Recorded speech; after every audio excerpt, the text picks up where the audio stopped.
Oh, we are live. Sherry, you mentioned it was cold in Stockholm. How cold is it? It's April. It is April, but still it is quite cold, especially at night. I think the frost is actually coming in a day or two, going to be like -2 degrees. Yeah. This is why we switched continent. You came from Asia to Europe. I went from Europe to Asia. Well, at least now I don't have any heat waves. Yeah, Last week, some of my colleagues are in Miami having a consumer meeting, and all of them are showing me the great beach they have, the great swimming pool they have. And I'm like, look at my backyard, not even green. yeah. Well, honestly, I'd rather have a heat wave than the cold I'm exposed to in Copenhagen. I mean, this winter was absolutely brutal. Uh-huh. Couldn't Uh, agree more. yeah. Well, I am so excited about this session. We'll just give it a few more seconds for people to tune in. No problem. Tune in, tune in. Okay. All right. There we have Fahmi here. This is Sherry's colleague from Uh-huh. BCG. Hello there. Yeah, we won't be able to see them, Sherry. They are in the backstage. But they will be able to communicate with us in the chat. Mm-hmm. And I see the numbers are slowly growing. We're getting more people into the session, which is awesome because people had to register to get into the platform. That's an effort. That's real engagement. I'm happy about it. Yep, exactly. So we can expect commitment. Alrighty. And Gordon is going to be semi backstage. He's going to jump in if he has something too smart to say. If he doesn't, he just stay quiet. Sounds good. Okay, we're getting more people in. All right, awesome. Actually, Sherry, let's just jump into it. Hello, guys. Welcome to this amazing session, which is probably the number one most registered session of all our sessions. Well, not probably, it is 125 signups. Impressive numbers. And I really do understand it. Sherry, I've been deeply fascinated by your work and your team's work at BCG and how you just think about this space.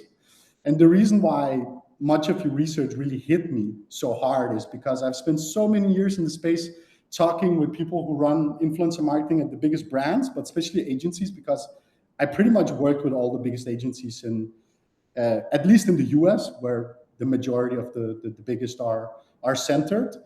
And I always hear the same conversation that never goes away. We're spending more.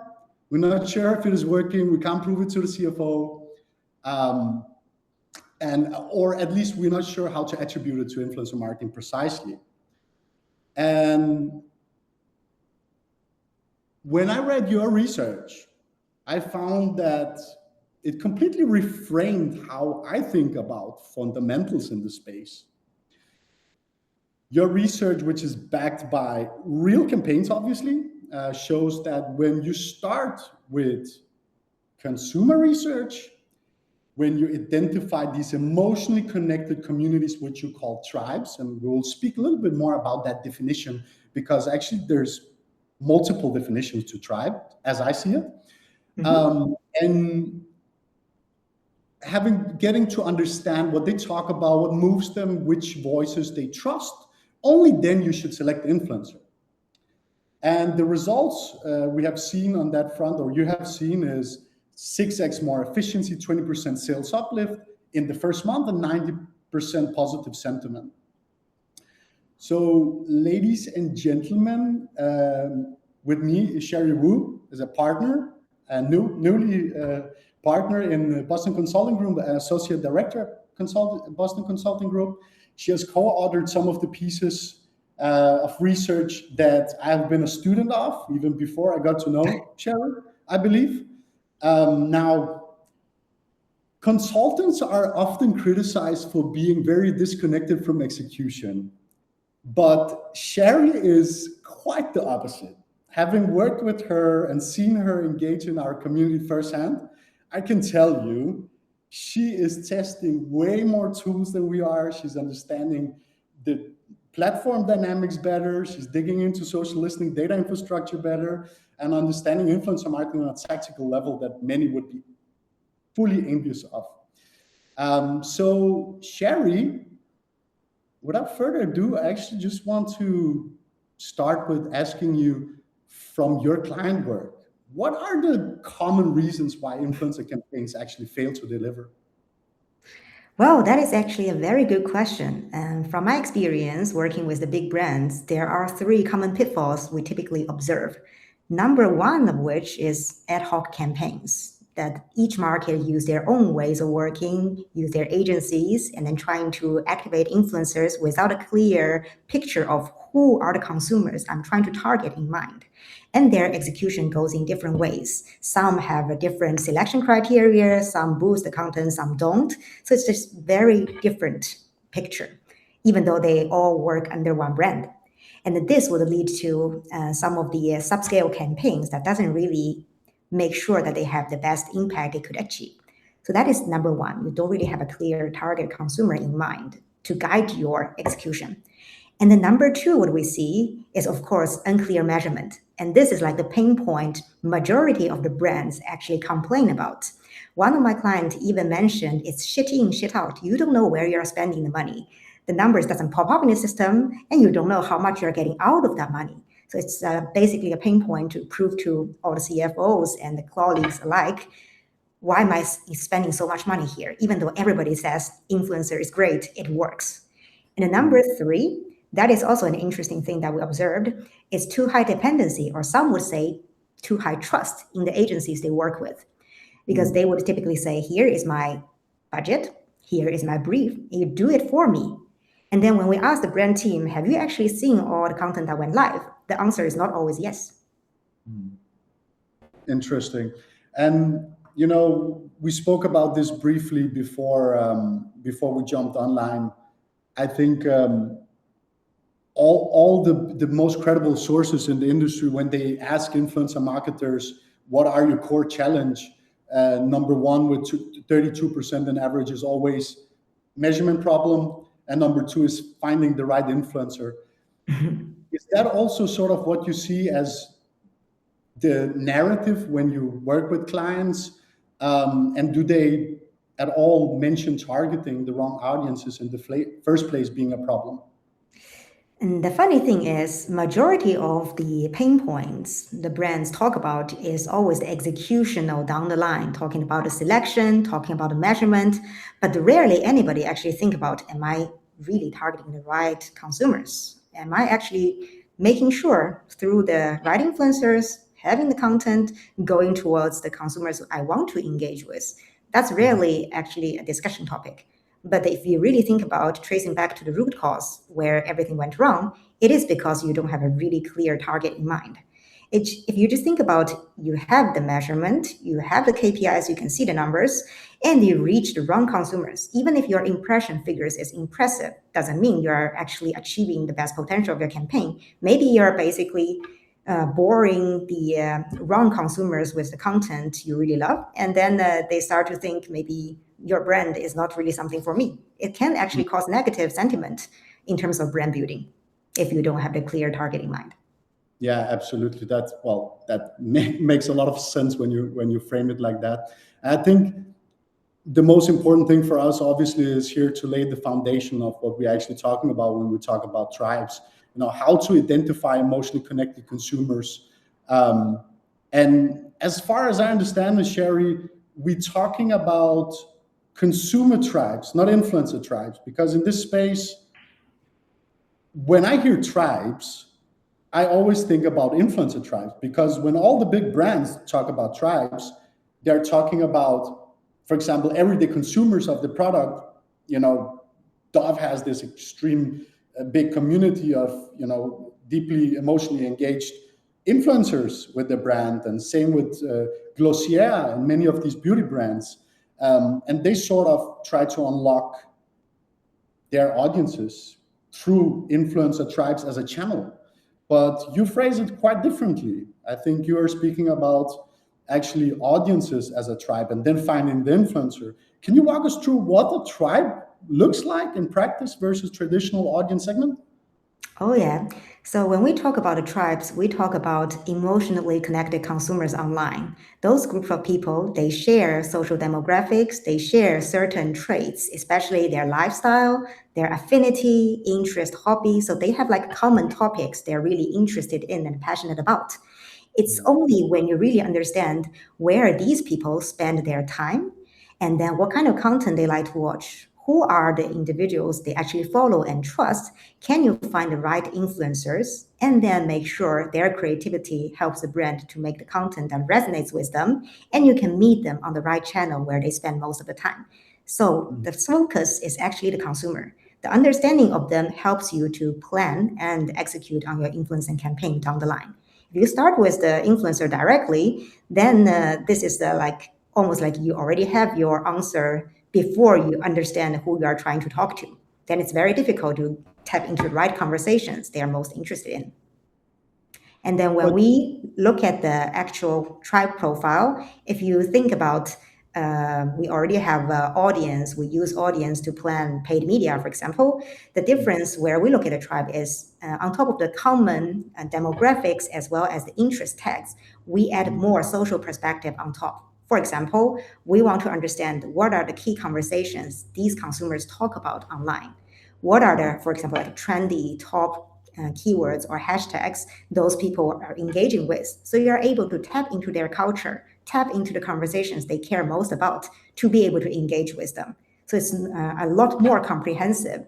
In addition to these topics, we also look at like your value, your personality, your lifestyle. There's a lot more social angles around the profile. would you say there's any scenarios where it's actually possible to target an audience through a creator, well, selecting a creator that is a niche creator, let's say, for example, and then make the assumption, because it's a niche creator, that you wouldn't follow that niche creator unless you really had shared passion and values as that niche creator? I think on the macro level, when we speak about mega influencers, it makes a lot of sense that you have to really understand the consumer tribes. But is there any scenario where you can actually select an influencer and then target that tribe precisely? If you're thinking about very niche type of attributes, then potentially you could succeed with that, but then you won't be able to reach the scale because it is niche. And then you will have so many repetitive, actionable points to be able to identify those nodes in the consumer circle, right? And then you have to repeat this again and again. The workload will also become very difficult for you to manage. That makes a lot of sense. And when it comes to, let's say, you briefly mentioned it, but just the data inputs that are required for us, social listening wise, what does that process look like in terms of mapping the tribes? So typically we would need two types of analytics. Number one is a consumer survey, where this helps you to capture consumers' demand, the needs, the motivators, emotional, functional attributes, and their like hobbies, interests, etc. So you're able to get a hypo of the tribe definition in place. Then, using that understanding, you feed keywords and certain information into the social listening tools, which will help you to filter through the vast conversations, understand such type of people, what kind of conversations do they have, what kind of content they watch, who are the influencers they typically follow. So this becomes a more comprehensive profile just for you to really detail out what a tribe looks like in reality. And with that understanding, you could then select who are the influencers they really trust because it's part of their community, and then what kind of campaign ideas you should shape because that taps into their conversation. Do you have any best practices? I'm thinking now this applies very much to BCG, ICP, that you're working with big brands that actually has budgets to, survey a lot of people. Like you said, that's where the process kind of begins. What do small brands do? What can they actually do to optimize the process of identifying tribes? Well, One is you could do a simpler version of the survey, or you can do a bit of like a consumer interview. So at least you need to have some understanding of your target consumer. If you just shape a profile directly in your meeting room, that's not going to work. But then as long as you have the foundation of consumer understanding, based on that, you could inform hypothesis of what your target tribe could look like. And then you try to leverage that to find the necessary conversations online and then being able to figure out who would be the people you want to activate as the influencer within those tribes. Yeah, makes sense. So, and in terms of the work you have done and the research of this pilot, I think there's also mentioned in the research. What was the efficiency difference between campaigns targeting traditional audiences, audience segments versus campaign targeting specific tribes? Do you have any? I know there's some numbers here we can share, but can you go a little bit through that and what kind of pilot did you do and how did you find that this improvement happened? So with the pilots, the recent ones we run according to the best practice execution, we have seen on average around the 4 to 6x in terms of the EMV efficiency. And how we calculate that is using the earned media value divided by the working media you actually put into the campaign. So this helps you to indicate what kind of efficiency you manage to achieve. And then we also look at the positive sentiment. On average, we manage to achieve 80 to 90%, which also indicate the quality of your campaign. And in addition to that, we have seen certain markets have experienced a 30% uplift in terms of search volume. So we can see the consumers are really engaging with the brand and product after they have seen the influencer video, as well as a 20% sales uplift. So those are actually quite incredible numbers, and those move the needle in terms of showing what best look like, and then how to convince more people to scale this up. I think what you just mentioned in terms of search volume is such a trending topic in the industry. I come from a background of SEO, and we never really believed in influencer marketing, but I think many of us start understanding how you can actually see the uplift in, how things on the top of funnel are moving things on the middle funnel and bottom of funnel. What are sort of the tools that you use to actually be able to attribute increase in search volume? Nowadays search is so fragmented. You have search on social, you have search on traditional search engine, and then you have almost what I would call a part of the dark funnel, which is the ChatGPTs of the world, because we don't really have a lot of data from there. How do you actually attribute search volume increase? That also depends on the data availability in different markets and how mature the client is. But then normally the first space we typically look at, of course, is like Google Analytics, where you can see during the period where you run the campaign if there's any correlated search in terms of the search volume there. And then because the consumer now don't always just start a search journey on Google, but actually can do that on the social media, we would also look at the keywords in terms of the ranking for specific social media we want to win. So those are the two typical sources we will look at. And as you mentioned, because nowadays consumers are becoming more and more research heavy, we also want to make sure through these kind of influencer activations, you are able to engineer almost together with the influencers the captions that's easily picked up by the GPT tools. So you're able to get recommended when GPT tools answer the consumers with certain recommendations. So I think this is actually something that we typically keep in mind when we do the execution and planning as well. Is that something you also apply to social search? This would actually now start instructing influencers in specific keywords they should use, Yes. etc. And how, I mean, I know TikTok is very strong algorithm on that front. And obviously, I think your research is, if I'm not mistaken, focused on beauty or skincare. Skincare is really an industry where you would search in TikTok, I would say, to actually see impact visually, etc. But you might even go to ChatGPT and ask for the scientific parts of this. And I Oh, think yeah. we heard that with the founder of Ycom, speaking about how ChatGPT is blowing up in terms of that functional layer of beauty products, where people are actually asking ChatGPT for recommendations and health, etc. But using social to actually see visual change and getting the aesthetics. So in terms of social search, like, is it also something you focus a lot on optimizing for?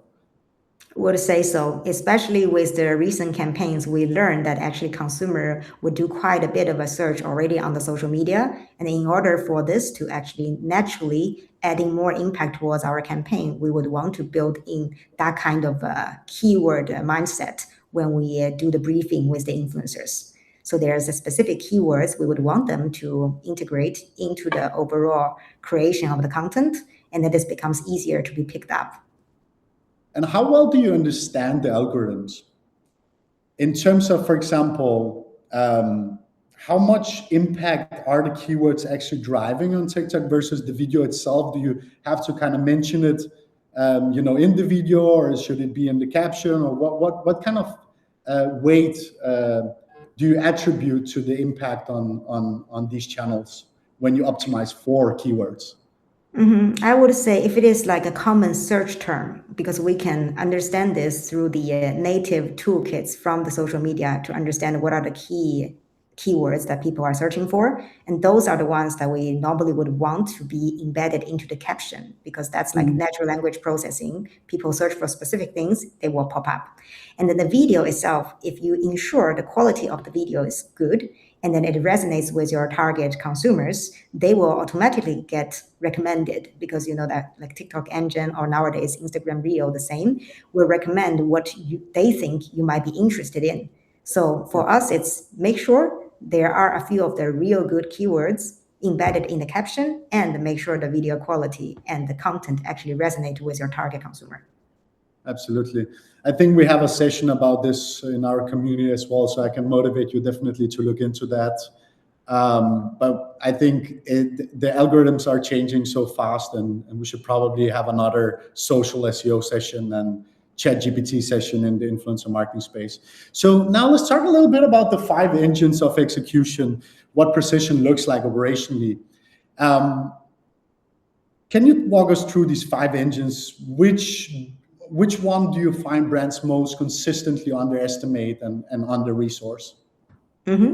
So here is a so-called a typical framework based on our learnings and experience in this field.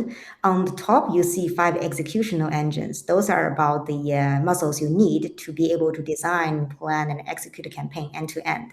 Number 1 is really about your strategic planning, trying to shape the big ideas, allocate the spend, and then being able to really figure out what are the objectives of your campaign to really the design and planning part of that.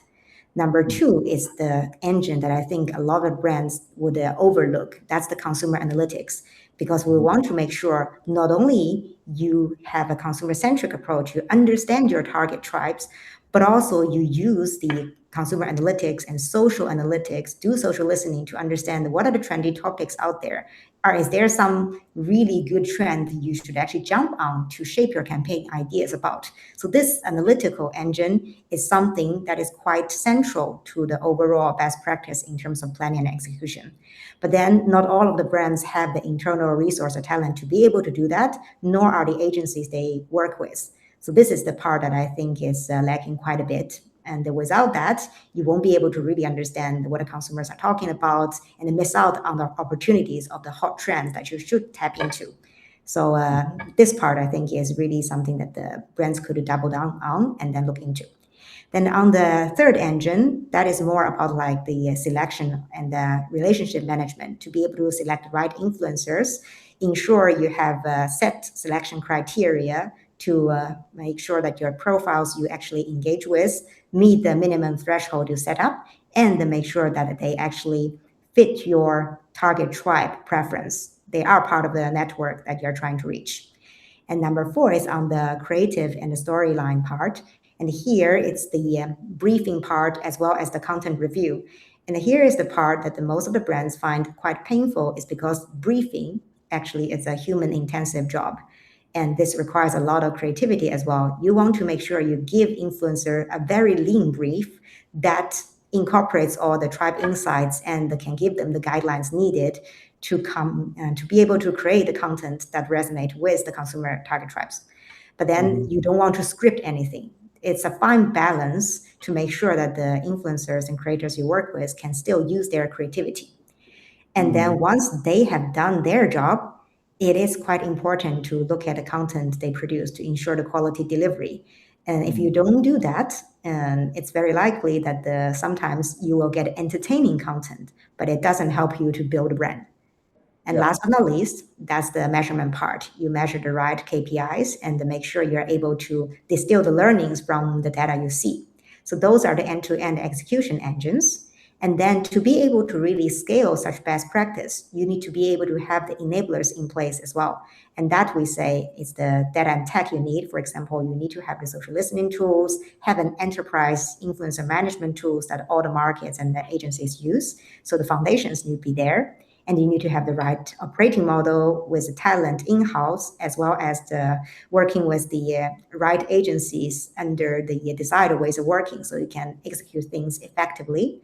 And then, of course, you need to be able to have the methodology, the playbook, that the center of excellence team sitting at a global level could help to enable the markets and ensure the execution has reached a certain standard so that the execution doesn't go in various ways in the markets. So all of these things needs to really play hand in hand to be able to ensure your capabilities are built solidly and this can sustain good impact on the long run.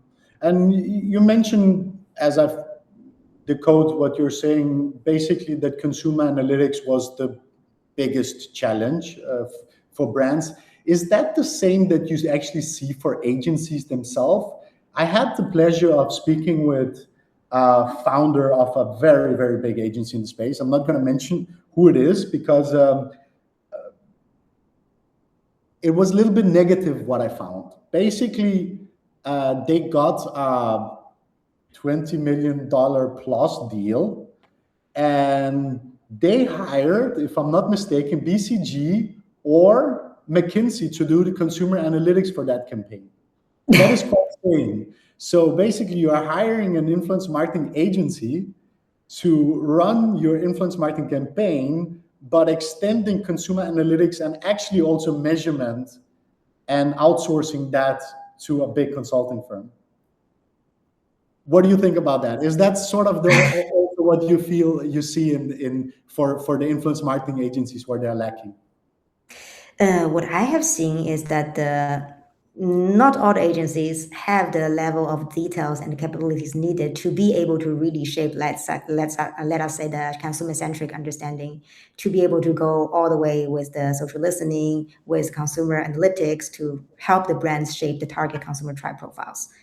But then that said, we do see some agencies, they are quite good at picking up the so-called trendy topics online. So they know what is hot, what is popular on the social media. So that type of analytics, they're quite good at.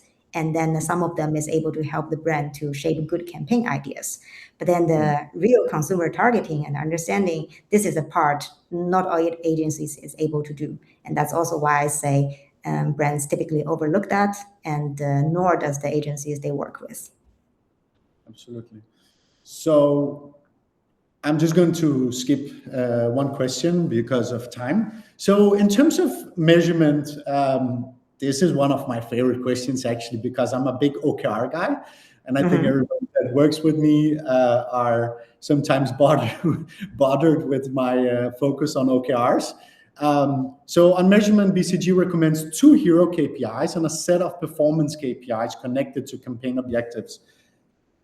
EMV per spend as an efficient hero KPI and positive sentiment as a content quality indicator. Tell us more about that measurement strategy and why it works so well. And because first of all, there's millions of KPIs you can track, but not all of them will help you to steer the campaign or distill the insights you need to be able to improve your execution in the next run. And for us, we would recommend 2 of the hero KPIs. So no matter what kind of objectives you have for the campaign, you always need to track those. One is an efficiency KPI. that, as mentioned, earned media value divided by the working spend you put into the campaign. This helps you to track, are you improved in the efficiency in terms of your execution? And this also helps you to understand, are you able to achieve more impact with the same spend? And then the other one is the positive sentiment. That is an indicator just looking at, are the consumer reacting to your campaign in a good way? Are the content out there, both the influencer collaboration you paid for as well as the UGC, that is almost like the earned type of content creation you have out there, how are they perceiving your brand and product that you just launched? So in terms of the positive sentiment, that could help you to understand your campaign execution quality, whether your content is really resonating with the target consumers you're trying to reach. But then in addition to that, based on your campaign objective, there's a full set of performance KPIs you can always track, but then you would treat them slightly differently. Depends on the objective. For example, if you have an awareness campaign, you would look more into the impressions, the CPM, to help steer your campaign. And then if it's a consideration campaign, you would put more weight on the engagement and engagement rate, or CPE. That becomes more important. And if it's a conversion campaign, of course, you would look at, if you have a link and that you could use in your campaign, you would want to look at the click-through rate, and you want to understand your overall revenue that comes through, for example, the e-com GMV, as well as to be able to calculate the ROAS if possible. What are sort of the measurement frameworks that you see brands usually actually implementing when it comes to influencer marketing campaigns? Is it very off from this, or is there a complete lack of it? What is your experience? The most common we have seen is the brands would just use whatever the agency is able to provide. That is the first common behavior we have seen. The other one is a lot heavier focus on the overall impression, the overall engagement, and the overall reach. So basically looking at the absolute numbers. But as mentioned, if you don't have the clear consumer target in mind, you don't have the right tribes to target, your numbers might not be reflecting the right things. You could reach the wrong consumers with a lot of impressions, and that doesn't really tell you the truth. Without a clear consumer target in mind, it's almost like you're running without a clear mind, and all of your execution will go in various directions. That doesn't really help you to really reach the full potential you wanted to. And when it comes to really practically, when you work with clients, is it also steering your iteration? Is it something that you track in real time? Is it something that is bi-weekly, monthly, and how do you actually adapt to the numbers you see? Normally, we actually track this real time because the influencer management tools are able to give you the latest campaign results. So you almost have like maybe 1 hour delay max in terms of how many impressions, engagements, how the consumers are interacting with your content. And then we typically would also look at a social listening, real-time monitoring perspective. So you're able to track all of the content when out there, what is the sentiment of the content. And if it is really, you see there's some negative sentiment coming in, you could potentially still steer the content in the next wave away from this, or you can start to engage with like the consumer comments effectively to really help you manage the overall perception of the consumers. All right, so let's talk a little bit about technology, AI, and data infrastructure. So based on what we just discussed with the measurement frameworks and identifying tribes, etc., what are sort of the technology stack that you actually really are looking for? I know that you have basically tested every single tool out there, and you're having a strong opinion. So if you are if you are a platform founder out there, then you need to sharpen your ears now. What is the ideal tech stack? Is there an ideal tech stack? Is there one tool, or do you need to use multiple tools? And where are the biggest challenges right now when it comes to data infrastructure? So based on our experience, I have to say there is no one perfect tool out there that can do everything end to end. as we said, we have specific steps that you need to be able to understand the consumer analytics, social analytics. You need to do the social listening, both from a long-term big data analytics perspective as well as the real-time tracking perspective. And then you need to have an influencer management tool that helps you to do all the campaign planning and execution, able to help you discover and find the right influencers, screen them, select the right ones, contract, pay them, as well as supporting your campaign workflow in terms of briefing them, reviewing their content, tracking the campaign results in real time, and help you identify what are the key learnings that you could leverage for your next round. So all of these steps would require at least two sets of tools. One is social listening tool, and one is the campaign management, influencer management tool. And because we tried it out in the market, there is no tool that can do it all.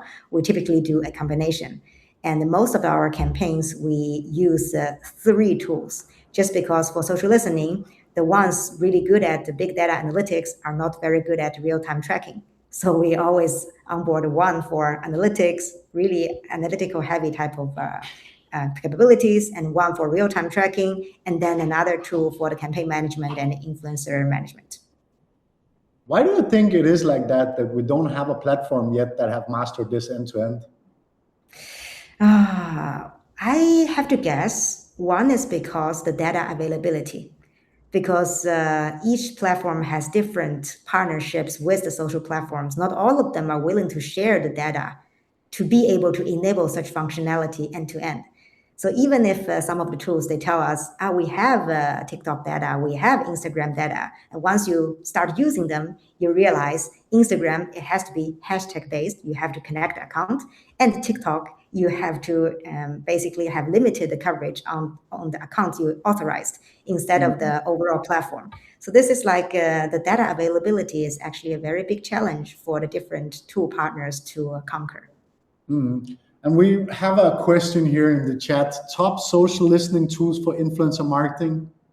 Is this something that you would like to enrich us with? Because I know that you have tested a lot of tools. I wouldn't say there is a rank of the tools, but what I could comment on is the typical strengths of different tools. For example, in our campaigns, we have found social standards are quite good in terms of tribe identification, because they have good TikTok data access, Instagram data access, and they have like consumer affinity labels that helps you to easily filter through the key conversations certain types of consumers would have.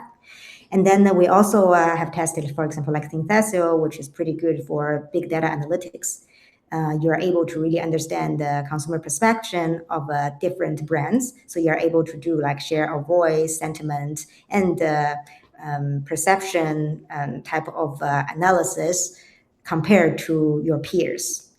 And then we have also tested like Brand24, who is quite good with real-time tracking. So we're able to see of all the content went live in our campaign, how they are performing. What are the consumers' response to it in terms of the sentiment? We're able to click through the post that went live to see what are the actual comment in there, and then able to do a bit of a real-time checking.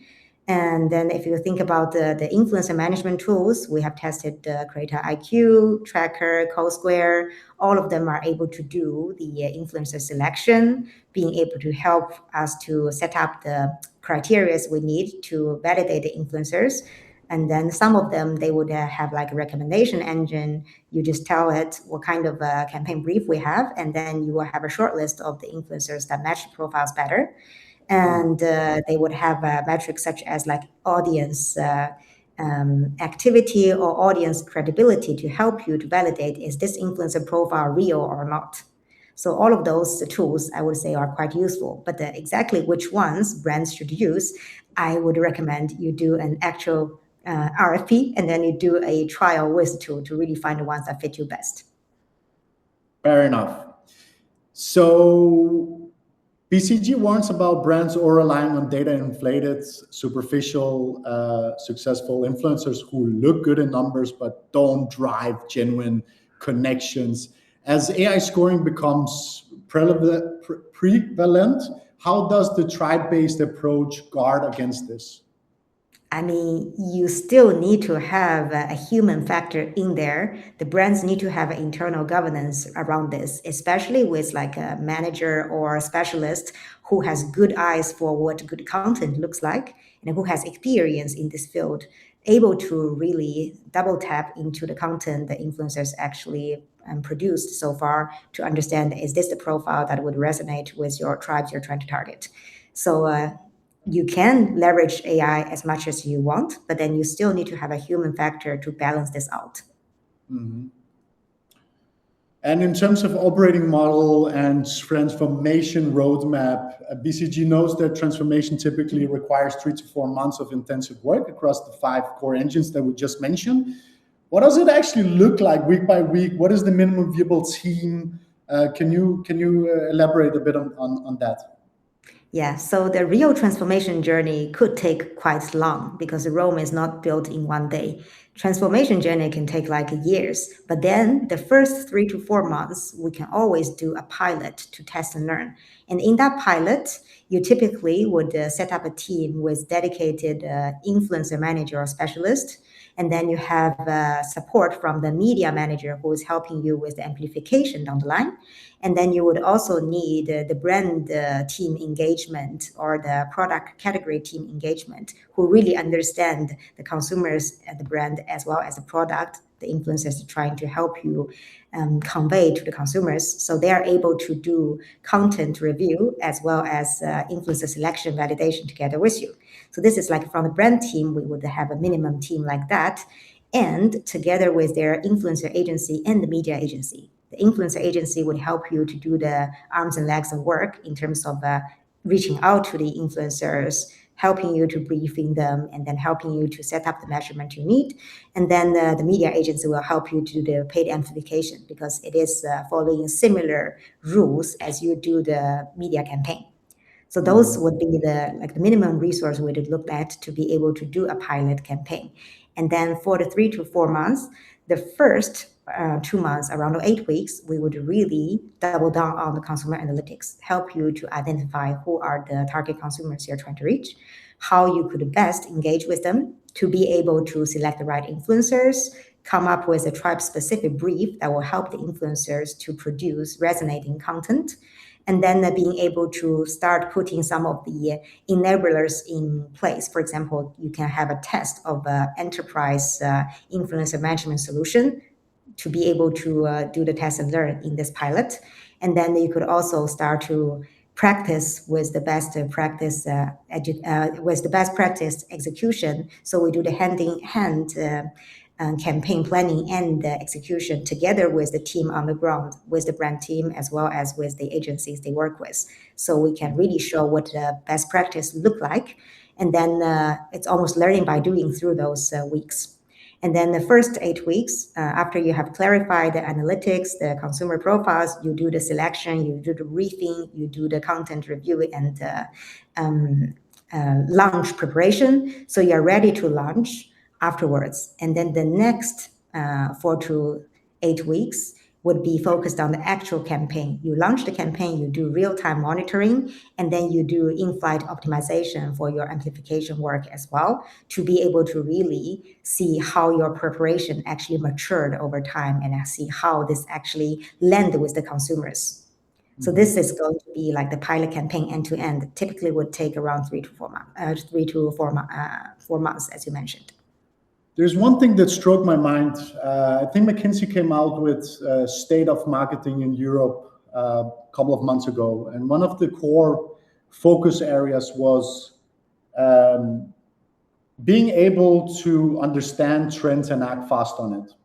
And I think one of the most successful influencer marketing campaigns of the past couple of years is Dove's Turn Your Back to Golden Glamour, which is basically a campaign that came out as TikTok launched this golden glamour filter, which Dove naturally, as they have done for 40 years, tried to combat, diversity and AI and beauty, etc., and protect users.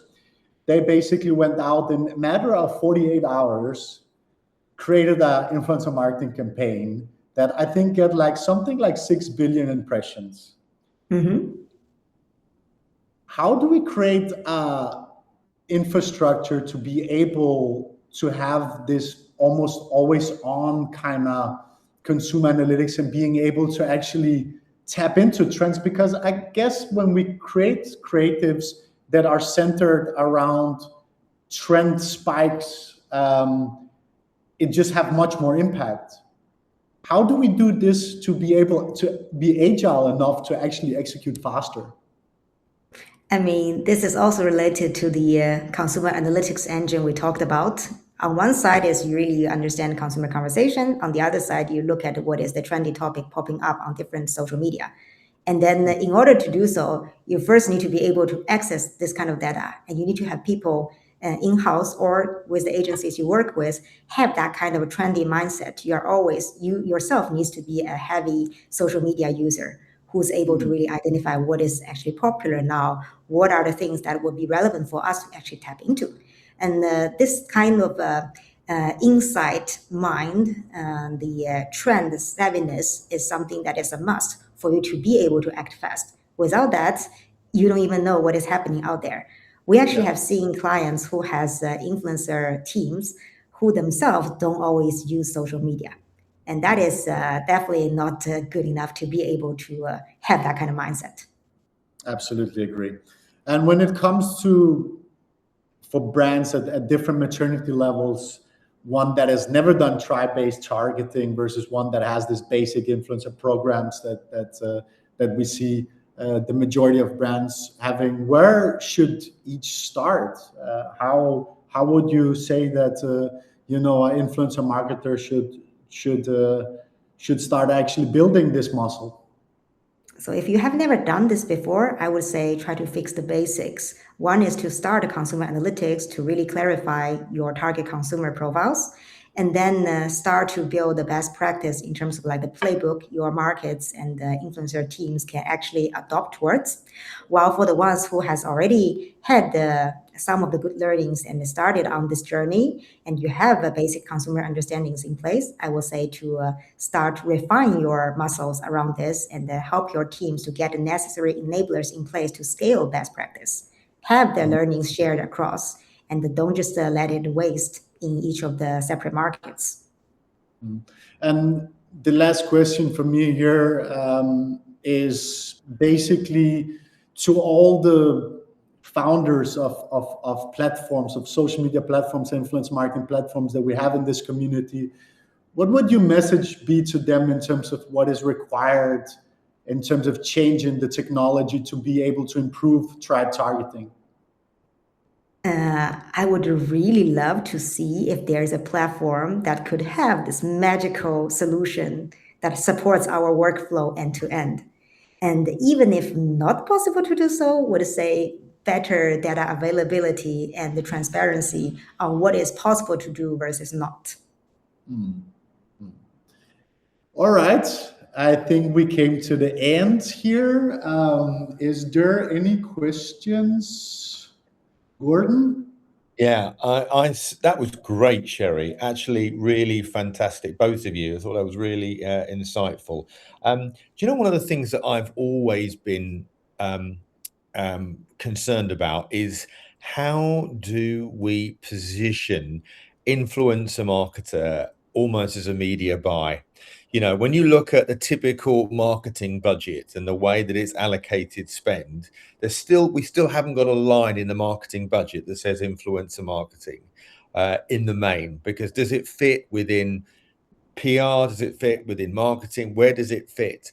And I'm absolutely convinced I think this also helps with the internal selling as well, because there would be although influencer marketing is going up in investment, which is great, I think there's still a lot left on the table because it's the attribution of where it sits. So often I've put there that, should we not sometimes consider that influencers are a media buy as much as anything else and consider it as such? And therefore, What's your thoughts around that? Based on what we have observed, it always depends on the nature of the business from different brands. Some of them they put under PR because they have been so used to working with celebrities, and then especially like in the fashion industry. And some of them they will put under digital because they see the connection of how the influencer content actually can connect with your paid and owned social media. And that, to my mind, is actually the preferred option, if you ask me, because then you can actually leverage the skill. For example, if you work with the influencers, you launch their content, your paid media team, if just sitting next by, they will be able to help you to boost relevant content. And you can repost some of the influencer and creator content onto your brand account and make that your own media. And then you can keep boosting that as well. So there's a tight connection between what influencers can do, as well as like on the media side, what you can do to really amplify that. So in that sense, it would give you more flexibility and help you to prove more impact if it is under like the digital lens. Yeah, but media planners don't tend to buy influencers, do they? No, they don't really buy influencers. They would buy basically like a normal media buy and with the brand Exactly. asset out there. But then you could view the influencer as the ones creating content for you. Just think about the content perspective, right? In a sense, you could still invest in those content to boost them. Absolutely. I think we have a question here from George. How much of the budget of a large influencer campaign should go to research? Oh, that is actually a very good question. If I think about all of the campaigns we have run, you think about the money went into the field in terms of research versus the working media you got to pay the influencers. I have to say the research is not that big of a share of your total campaign budget. And the consumer survey, if you find a firm to help you do the analytics, the field work typically costs around, I would say, for one market, maybe like like 50K. But then if you think about the overall budget you have paying the influencers, that budget can be up to like 200, 300K or even millions. So in a sense, it's like a small price to pay to be able to get your analytical muscle in place and have the right target in mind before you actually spend all your money. This helps you to effectively spend your money, to my mind. And how often do you need to refresh these surveys and research? Is it something that you kick off once a year or once a month? How does that work? And we normally do like the proper definition once a year to be able to really clarify those profiles. But then you, of course, want to refresh the common topics these people talk about. So the definition, consumer research on the survey side once a year is enough.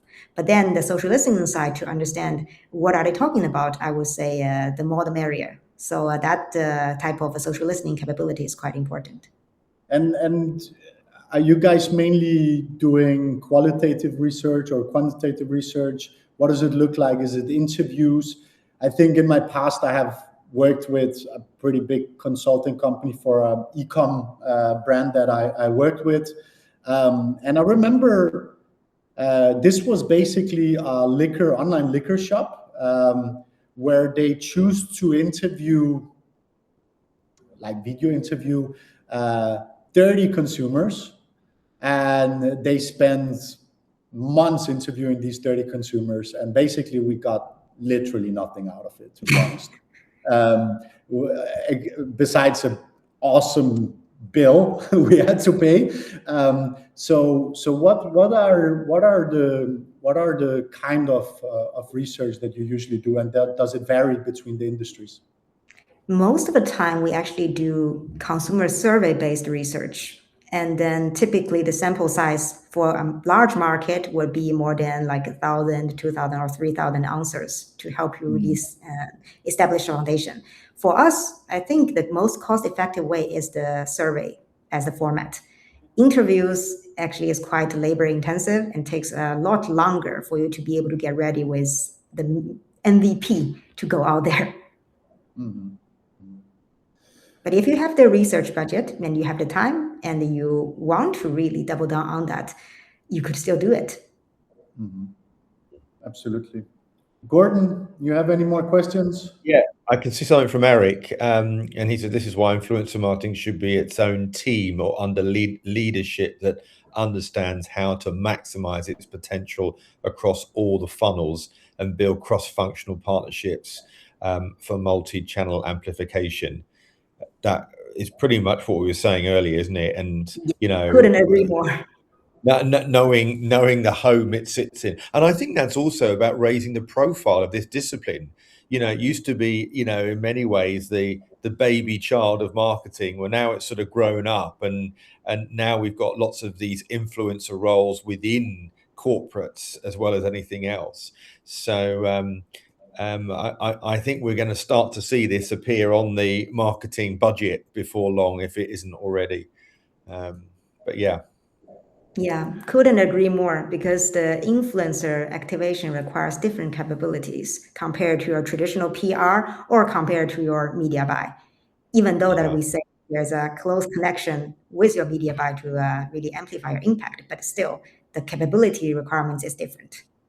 But if we could start to show the sorts of 6x that you were talking about and some of the wonderful detail of research and consumer focused, I'm absolutely convinced that the market as it is just a tip of the iceberg.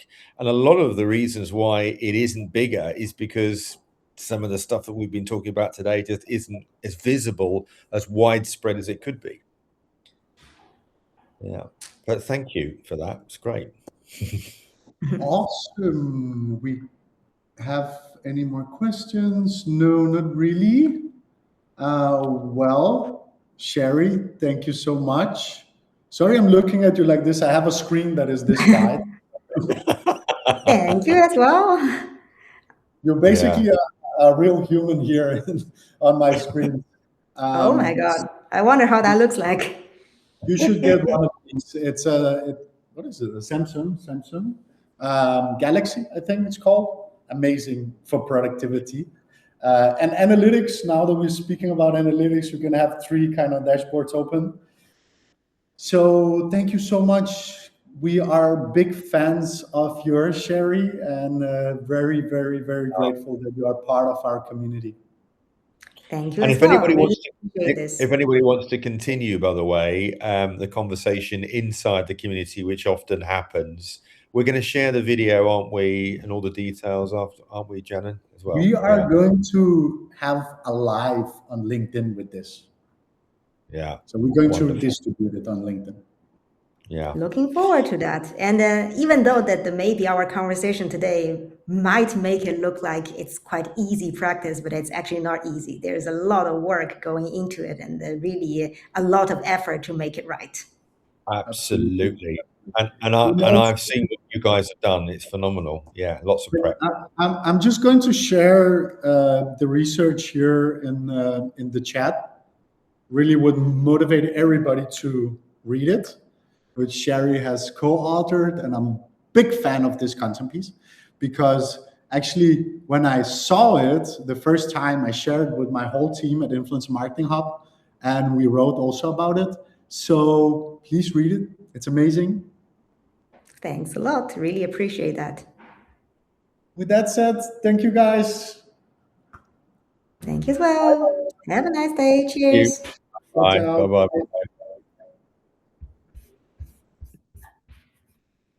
Oh, we go. Well done, Sherry. Yeah, really, really good. Thanks a lot. Yeah. I ought to tell you, actually, just before I go, did you know my